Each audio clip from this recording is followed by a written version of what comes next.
Hola a todos, qué bueno que nos acompañan. Hoy vamos a sumergirnos en una investigación fascinante sobre esa arquitectura invisible que usamos todos los días. Ya saben, esa que determina si una aplicación termina siendo brillantemente intuitiva o por el contrario, un completo y absoluto desastre. Vamos a desentrañar el análisis de tareas. Piénsenlo como el trabajo de detective que todo equipo de diseño tiene que hacer sí o sí antes de escribir una sola línea de código. Es, literalmente, el arte de descubrir no solo qué hace la tecnología, sino para quién trabaja realmente. A ver, entremos en materia con esta frase, porque las apuestas no podrían estar más altas. Nos dice de frente que ignorar las necesidades de las personas es un pasaje directo y sin escalas al fracaso. Un sistema puede tener la programación más increíble, el código más elegante del universo, pero si no le resuelve la vida a la gente en el mundo real, bueno, no sirva para nada. Es así de crudo y así de simple.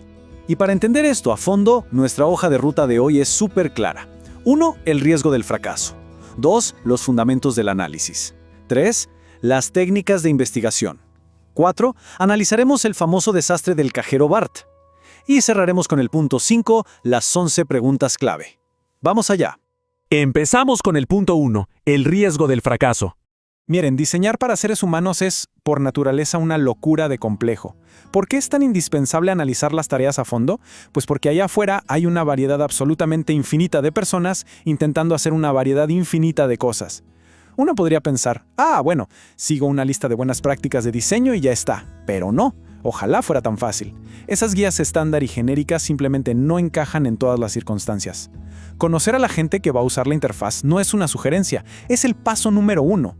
De lo contrario, estamos diseñando con los ojos vendados. Y eso nos lleva directo a la sección 2, fundamentos del análisis.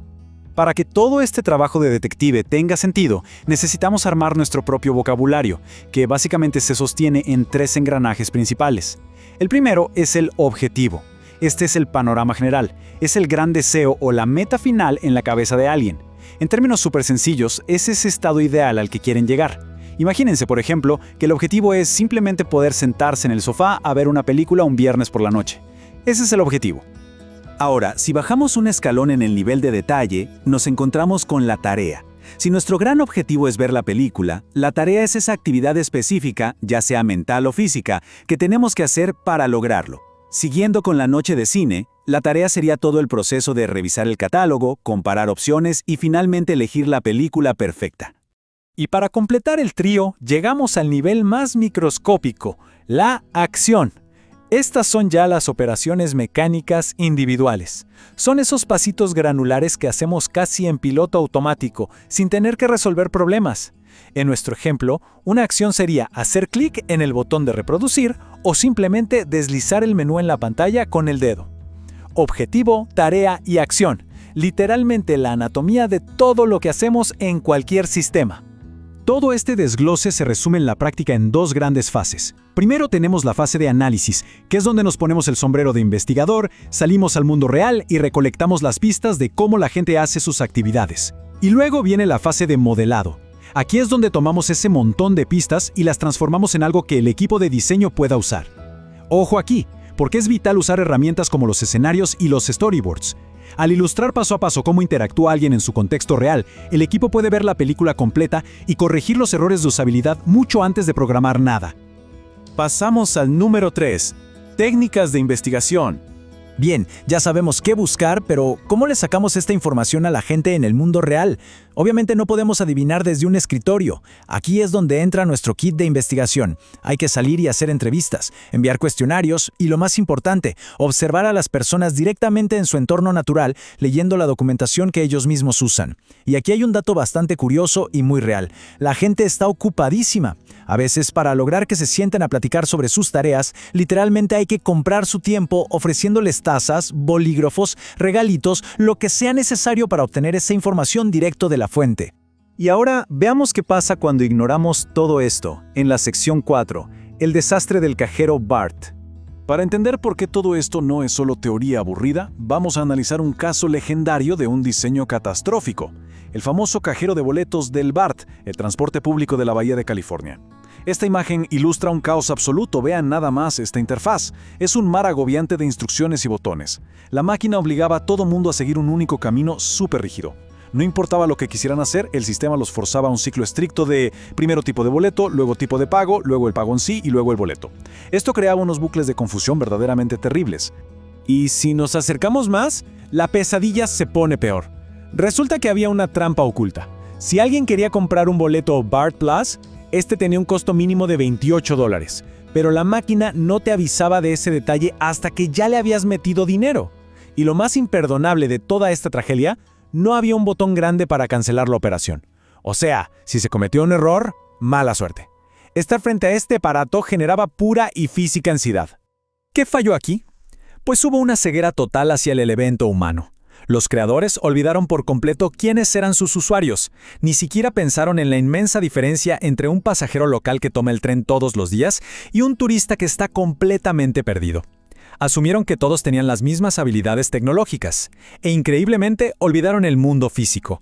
Ignoraron que hay personas de diferentes estaturas intentando alcanzar las ranuras o dónde poner la pantalla para que todos pudieran leerla. Las lecciones de este desastre son durísimas. Fracasaron espectacularmente porque o no entendieron o simplemente les dio igual quiénes iban a usar la máquina. Ignoraron las tareas que la gente realmente necesitaba hacer y jamás, pero jamás, contemplaron qué pasaría si la máquina tenía un mal desempeño o el usuario se equivocaba.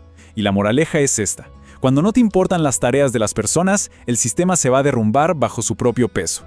Siempre. Lo que nos lleva a nuestra última parada, la sección 5, las 11 preguntas clave. Entonces, la gran pregunta es, ¿cómo nos aseguramos de no repetir jamás un desastre como el del BART? La solución es una herramienta maravillosa, una lista de 11 preguntas a prueba de fallos. La primera mitad de esta lista se enfoca en hacer un perfil profundo de las personas y su entorno. Nos obliga a preguntar no solo quién usa el sistema, sino qué tareas exactas debe y desea hacer. Tenemos que investigar cómo hacen esas tareas hoy en día, dónde están físicamente cuando las hacen, acuérdense del problema de la estatura en los cajeros, y qué relación tienen con los datos en ese momento. Con esto armamos la radiografía completa. Y la segunda mitad del cuestionario se mete de lleno en las restricciones. Nos hace pensar en qué otras herramientas se usan al mismo tiempo, los límites de tiempo y la frecuencia de uso. Pero quiero que pongamos un énfasis gigantesco en la pregunta número 11. ¿Qué pasa cuando las cosas salen mal? Como nos demostró el caos de aquel cajero en California, si no hay un plan para cuando ocurre un error, como poner un simple y bendito botón de cancelar, básicamente estamos planificando un desastre. Planificar para el error humano es lo que separa un diseño amateur de un análisis verdaderamente profesional. Y con esto cerramos nuestro recorrido de hoy. El buen diseño interactivo no es magia, es empatía estructurada con mucha investigación. Así que les dejo esta reflexión. La próxima vez que se topen con un sistema frustrante, una aplicación que no se entiende o una puerta que no abre, pónganse sus lentes de detectives del diseño y pregúntense, de estas 11 preguntas cruciales, ¿cuál decidieron ignorar sus creadores? Les aseguro que ahí van a encontrar la explicación del desastre. Nos vemos en la próxima explicación.